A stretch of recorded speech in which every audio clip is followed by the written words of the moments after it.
Conduite à tenir pratique devant une constipation fonctionnelle chez le nourrisson et l'enfant. La constipation représente un motif fréquent de consultation en pédiatrie avec une prévalence allant jusqu'à 29%. Il s'agit d'une source d'inconfort pour les enfants et d'inquiétude pour les parents. Le diagnostic est essentiellement clinique et le traitement se base sur des mesures hygiéno-diététiques et des laxatifs. Comment va-t-on définir le terme constipation? En fait, il prévient du latin constipere, ça veut dire entasser, et la constipation est un symptôme correspondant à l'anomalie des selles, qui sont rares et dures, ou de leur élimination avec effort et douleur. Lors de la constipation, les selles sont donc peu nombreuses, de consistance anormale, dure, et ou avec une difficulté à l'exonération. Douleur, effort. Ça veut dire quoi des selles peu nombreuses? Ça veut dire moins de 2 selles par jour chez le nourrisson au sein, moins de 3 selles par semaine chez le nourrisson au lait de vache et ou à l'alimentation diversifiée, et moins de 2 selles par semaine chez l'enfant. La constipation repose donc essentiellement sur l'interrogatoire pour savoir le nombre des selles, s'il y a un effort à l'exonération, comment est la consistance des selles et sur l'examen clinique.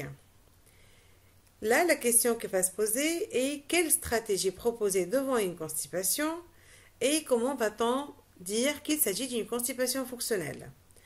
La stratégie donc est présentée sous forme d'étapes. D'abord, la première étape, c'est interroger, et on en a beaucoup insisté depuis le début de cette présentation. Donc, on va interroger sur les antécédents familiaux, d'abord à la recherche d'une colopathie fonctionnelle, et aussi sur les antécédents personnels, pour donc avoir des idées sur le contexte périnatal, le terme de naissance, le poids de naissance, quand est-ce qu'a été fait l'élimination du premier méconium, quel est le régime donc, sur lequel est le nourrisson, est-ce qu'il est allaité au sein par le biberon, allaitement mixte, quelles sont les habitudes alimentaires des nourrissons et de l'enfant, est-ce qu'il boit suffisamment d'eau selon l'âge, et est-ce que les douleurs engendrées par la constipation ont occasionné des absentéismes scolaires fréquents. L'interrogatoire aussi posera des questions sur les circonstances favorisantes. En chef de file, les erreurs diététiques. Il faudra chercher s'il y a ou pas des erreurs diététiques et ceci ne peut se faire que par une anamnèse postée. Vous cherchez s'il y a un excès d'apport de farine ou d'hydrate de carbone, sucrerie, ou s'il y a une insuffisance d'apport hydrique. Le refus d'interrompre un jeu, notamment électronique ou informatique, donc si l'enfant a l'habitude de jouer à des jeux vidéo et si il va refuser d'interrompre ce jeu-là, donc finalement, lorsqu'il a envie de déféquer, il va plutôt faire un effort au niveau du sphincter pour remonter les selles, pour continuer son jeu. Et là, c'est vraiment des facteurs favorisants pour engendrer le début d'une constipation et puis la pérennisation de la constipation. Il faut aussi savoir s'il y a eu un départ de voyage, à un voyage suite auquel il y a eu le début de la constipation, puisque lors des voyages, il peut y avoir une hydratation insuffisante ou un refus donc de la part de l'enfant d'entrer dans les toilettes publiques. Est-ce que cette constipation a débuté donc vers l'âge de 5 à 6 ans, donc lorsque l'enfant va à l'école? Et là, suite à une pudeur ou au refus d'entrer dans les toilettes de l'école, donc ça va commencer donc cette histoire de constipation. Et est-ce que, donc comme circonstance favorisante, il y a eu la prise de médicaments tels donc la prise de fer ou de codéine, puisqu'il y a certains sirops qui contiennent de la codéine.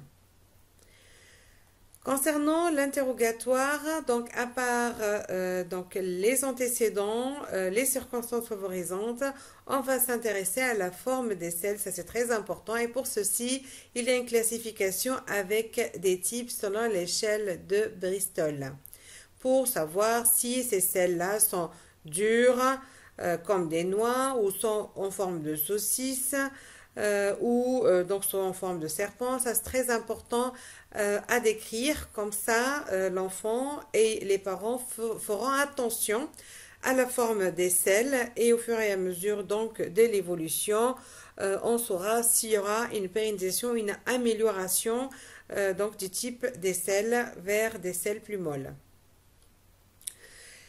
Il faut savoir aussi si l'enfant présente des rectorragies ou a présenté des rectorragies. Ces rectorragies sont généralement peu abondantes et elles sont assez typiques. Lorsque donc c'est associé à une constipation, puisque ce sont des rectorragies qui enrobent la selle dure qui donc a été émise avec douleur. Et puis, suite à l'émission de ces selles, il y aura un sang rouge qui va venir après et qui va habiller les selles. Et ceci est dû bien sûr à une fissure anale. Il faudra absolument poser la question concernant la présence ou pas de souillure dans la culotte de l'enfant. Donc, chercher la notion d'encoprésie. Il s'agit de perte fécale par débordement, puisque donc au fur et à mesure de la constipation, il peut y avoir un mégarectum, donc une accumulation de selles, et puis à un certain moment, donc il y aura une fuite par débordement, et là donc il s'agit bien sûr d'émissions fécales répétées dans des endroits non appropriés. Rarement cette notion est révélée par la famille donc d'eux-mêmes. Donc c'est pour ça il faut savoir poser directement la question avoir donc ces explications-là et tous ces détails par rapport à est-ce qu'il y a une souillure, combien de souillures par jour ou par semaine. Donc, après cet interrogatoire poussé très important, vient la deuxième étape qui est l'examen clinique, qui commence d'abord par un examen général, à la recherche, donc d'abord l'atrophicité de l'enfant, son développement psychomoteur, un examen neurologique, puis l'examen abdominal en cherchant le ballonnement abdominal. Est-ce qu'il y a une douleur à la palpation abdominale? Est-ce qu'il y a un fécalome? L'examen proctologique est bien sûr très important dans ce contexte de constipation. Il faudra bien donc examiner la marge anale à la recherche de la position de l'anus, de fissure, d'anus. Il peut y avoir une souillure ou une béance anale, bien sûr, dans le contexte d'oncoprésie sur constipation. Concernant cette fissure anale, elle est donc typique de la constipation quand elle est médiane à midi ou à 6 heures. Bien sûr, quand elle est donc latérale, il faudra penser aux autres maladies et particulièrement à la maladie de Crohn. Mais par rapport à la fissure anale typique de la constipation, elle est à midi ou à 6 heures. La douleur, elle est variable. Il peut s'agir d'une fissure anale hyperalgique ou complètement asymptomatique découverte à l'examen clinique. Il peut y avoir aussi un autre examen, cet aspect-là de capuchon cicatriciel qu'on appelle marisque fissuraire. En fait, ça veut dire qu'auparavant il y avait une fissure anale médiane et qui a cicatrisé sous forme de ce capuchon. L'anite infectieuse aussi peut être révélée lors de cette marge anale. Donc c'est un érythème qui est bien délimité, donc péri-anal, et qui est secondaire à une infection streptococcique. Lors de notre examen de la région sacrée, il est très important de rechercher s'il y a ou pas une fossette ou une touffe de poils. Donc voilà pour la première étape interrogée, deuxième étape examinée. Vient maintenant la troisième étape qui est l'étape de l'élimination d'une éventuelle cause organique. Les causes organiques ne représentent que 5% des constipations de l'enfant. Et il faudra avoir les éléments pour s'orienter plutôt vers une cause organique ou une fonctionnelle. Et comment donc éliminer une cause organique? Au fait, il y a des signes d'alarme pouvant évoquer une constipation de cause organique, comme un début inférieur à un mois, une élimination du méconium à un âge supérieur à 48 heures, des antécédents familiaux de maladie de Hirschsprung, une pathologie thyroïdienne, un retard staturo-pondéral, l'association à des vomissements bilieux ou une fièvre, la présence d'un débâcle de sel ou toucher rectal, la présence d'une position anormale de l'anus ou la présence d'une fistule périnéale. Donc, devant ces signes d'alarme, il faudra donc s'orienter vers une cause organique et faire ce qu'il faut pour la confirmer ou l'éliminer. Bien sûr, donc, comme on a dit, en cas de doute, des examens complémentaires qui sont parfois indispensables. Et donc les indications, bien sûr, de ces examens complémentaires doivent rester limitées si on a ces signes d'alarme. Quatrième étape vient l'étape du traitement. Donc là, on est dans un contexte d'une constipation fonctionnelle puisque on a pu éliminer les 5% donc, de constipation organique, on n'avait pas de signe d'alarme, on est plutôt dans les 95% de constipation de l'enfant secondaire et constipation fonctionnelle. Là, le but du traitement, c'est 1. Diminuer la douleur, 2. Cicatriser la fissure éventuelle, 3. Obtenir une exonération facile et 4. Éviter la pérennisation de la constipation. Quels sont nos moyens? D'abord, c'est favoriser les boissons hydriques non sucrées, avoir un régime équilibré riche en fibres et traitement médicamenteux prolongé, donc basé sur des laxatifs osmotiques plus ou moins lubrifiants. Donc, nos moyens thérapeutiques se basent sur un trio, l'eau, un régime adapté, riche en fibres, et un traitement médicamenteux. D'abord, commençons par les mesures hygiéniques et éducatives. Là, il faudra faire un apprentissage de la défécation à l'enfant et il faudra donc insister à une évacuation régulière chez le grand enfant par un passage aux toilettes de 10 à 15 minutes chaque fois. Il faudra savoir corriger une position inadéquate puisqu'on voit que donc les petits enfants sont mis sur les grandes toilettes et là ça donnera une position vraiment inadéquate pour avoir une bonne défécation. Et donc bien sûr encourager à l'activité physique. Concernant la diététique, faut, comme on l'a dit donc dès le début, avoir un régime équilibré riche en fibres, puisque les fibres vont ramollir les selles et améliorer le transit. Des boissons abondantes non sucrées, donc boire de l'eau. Manger un pain complet, sans de blé. Avoir l'habitude d'avoir donc de l'huile d'olive, un peu au déjeuner, un peu au dîner. Éviter le riz, les carottes, les sucreries. Et pour le nourrisson, quel lait choisir? Au fait, il faudra choisir un lait qui a une faible teneur en caséine et qui est plus riche en lactose. Donc la diététique, on insiste, c'est boire de l'eau suffisamment pour bien s'hydrater et c'est donc avoir un régime riche en fibres tout en évitant riz, carottes, bananes et sucreries. Venons maintenant au traitement médicamenteux qui va se baser sur des laxatifs osmotiques comme le disaccharide fermentescible, le lactylose, ou le polyéthylène glycol, PEG. Concernant le PEG, on a deux formes. Il y a le Macrocol 4000, commercialisé sous le nom de Forlax, Osmolax, Transitant ou autre, et le Macrocol 3350, commercialisé sous le nom Transipec, Movicol, Cleanprep ou autre. Le traitement médicamenteux peut aussi contenir des lubrifiants, l'huile de paraffine. Maintenant, quelle est notre conduite? Que choisir? Bon, pour ceci, on va se baser sur des études scientifiques. Et là, c'est une étude donc, qui a comparé le Macrocol 4000 ou lactulose. Donc, le Macrocol 4000 en bleu ciel, le lactulose en blanc.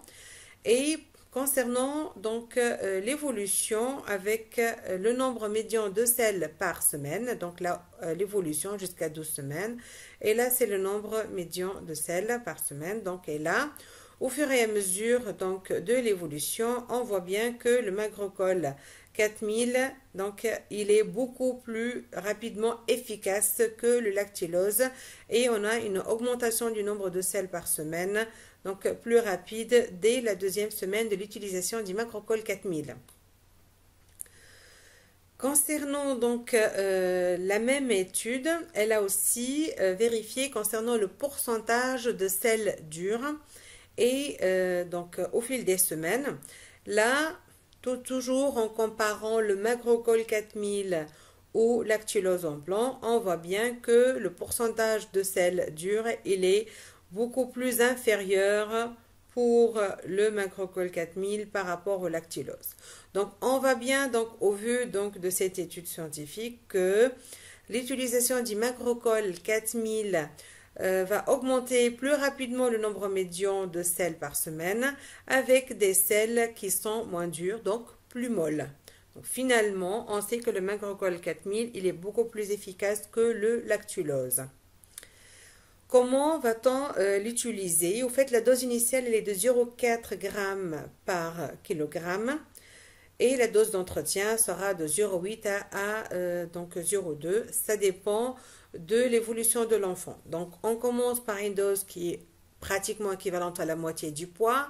S'il pèse donc 16 kg, on va lui donner la moitié du poids, donc 8 grammes. Et ça correspondra à 2 sachets de Macrocol 4000 à 4 grammes. Et puis on va donc suivre l'enfant de point de vue le nombre de selles par jour par semaine, la consistance des selles, le type des selles selon donc l'échelle de Bristol et donc si les selles sont en train de se ramollir au fur et à mesure, on peut diminuer la dose donc de moitié, mais parfois il y a certains enfants qui nécessitent de doubler la dose, donc on peut arriver jusqu'à 0,8 g par kilo. Concernant le lactulose du Falac, la dose elle est de 1 à 2 ml par kilo par jour. Parfois on peut utiliser l'huile de paraffine à la dose d'une cuillère à café pour le nourrisson, d'une cuillère à soupe pour l'enfant. Donc là, par rapport aux doses et donc à la quantité, par rapport à la durée, il est très important d'insister sur le fait que la durée du traitement médicamenteux chez un enfant constipé est égale à 3 à 6 mois minimum. Donc, ce n'est pas une durée de lorsque le paquet finit, c'est fini, ou 10 ou 15 jours, non. C'est 3 à 6 mois, il faut une durée suffisante pour traiter convenablement la constipation. Et puis, donc, quand les selles vont se ramollir, au bout de 3-4 mois, on peut diminuer donc la dose du Macrocol 4000 du moitié, puis du quart, puis l'arrêter. Donc, il faut un arrêt progressif et tout ceci, bien sûr, pour éviter la pérennisation de la constipation. Certains enfants auront besoin, dans certains contextes, d'une rééducation sphinctérienne. Il s'agit d'enfants âgés en moyenne de 6 à 7 ans, indiqués lorsqu'on a un asynchronisme abdominopelvien ou lorsqu'on a une oncoprésie sur constipation. Là, l'enfant, bien sûr, doit retrouver la notion de besoin, la tonicité et la réactivité volontaire de la musculature striée de l'appareil anorectal. Après donc ces étapes d'examen clinique, de confirmation de la constipation fonctionnelle de traitement, bien sûr une étape très importante, celle du suivi de l'enfant et de la réévaluation de l'enfant en consultation externe. Donc réévaluer une constipation rebelle au traitement usuel bien conduit, ça c'est très important. Et lorsque c'est une constipation qui ne s'améliore pas sous un régime adapté, une hydratation suffisante par de l'eau et un traitement médical bien pris, c'est à ce moment-là que c'est indiqué de faire des examens complémentaires de seconde intention afin d'éliminer une cause organique de forme trompeuse. Si on parle donc de stratégie diagnostique thérapeutique, il faut absolument insister sur la prévention. Et la prévention se base sur les mesures hygiéno-diététiques, donc avoir un bon régime alimentaire riche en fibres, équilibré, boire de l'eau. Il faut mettre au pot après l'âge d'1 an et demi et pas avant. Il ne faut pas oublier d'avoir donc un tabouret sous les pieds pour les enfants de 3 à 5 ans, voire 6 ans. puisque donc lorsqu'on va se mettre sur les toilettes, l'enfant a besoin d'avoir un appui par les plans du pied sur le sol ou sur le tabouret pour avoir un bon effort de défécation. Et toujours penser à l'éducation sanitaire des enfants et des parents. Pour ceci, vous pouvez encourager les parents à aller donc visualiser cette conférence présentée lors du salon Maman-Enfant en 2017 à la Foire internationale de Sfax, juste en tapant le lien donc URL suivant. Donc ceci expliquera à la maman en langue arabe, d'une manière assez simplifiée, ce que c'est la constipation, comment elle peut se compliquer par encoprésie, ce qu'il faudra faire concernant le régime alimentaire, concernant donc la durée du traitement, etc. Donc tous les détails présentés dans le cadre de l'éducation thérapeutique du patient. Donc, en conclusion, la constipation est un symptôme pouvant altérer sévèrement la qualité de la vie et de l'enfant et des parents. Pour donc aboutir à une bonne prise en charge, il faudra suivre la stratégie donc avec les différentes étapes, interroger, examiner, détecter les signes d'alarme, traiter avec toujours on insiste sur un traitement et un suivi prolongé et réévaluer. Merci pour votre attention.